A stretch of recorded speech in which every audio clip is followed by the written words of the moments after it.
નમસ્કાર મિત્રો, ગુજરાતમાં સરકારી નોકરીની તૈયારી કરતા ઉમેદવારો માટે એક ખૂબ જ સારા સમાચાર આવી ગયા છે। ગુજરાત ગૌણ સેવા પસંદગી મંડળ દ્વારા વર્ષ 2026ની નવી ભરતીની જાહેરાત કરી દેવામાં આવી છે। મિત્રો, આ ભરતી મલ્ટીપર્પઝ હેલ્થ વર્કર વર્ગ 3ની પોસ્ટ માટે બહાર પાડવામાં આવી છે, જેમાં કુલ 254 જગ્યાઓ ખાલી છે। શૈક્ષણિક લાયકાતની વાત કરીએ તો આ પોસ્ટ માટે ઉમેદવાર 12 પાસ હોવો જોઈએ અને સાથે સરકાર માન્ય સંસ્થામાંથી MPHW મલ્ટીપર્પઝ હેલ્થ વર્કર અથવા સેનેટરી ઇન્સ્પેક્ટરનો બેઝિક કોર્સ પાસ કરેલો હોવો જરૂરી છે।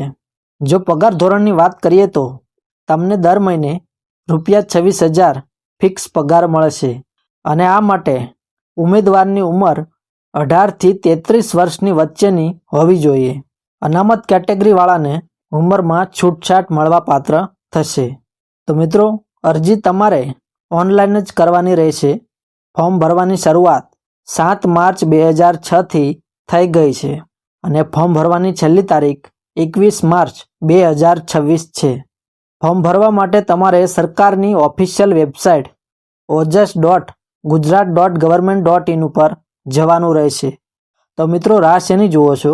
છેલ્લી તારીખની રાહ જોયા વગર જલ્દીથી ફોર્મ ભરી દો। આવી જ ભરતીની માહિતી મેળવવા માટે અમારી ચેનલને સબસ્ક્રાઇબ કરો અને આ વિડીયો તમારા બધા ગ્રુપમાં શેર કરો। ધન્યવાદ।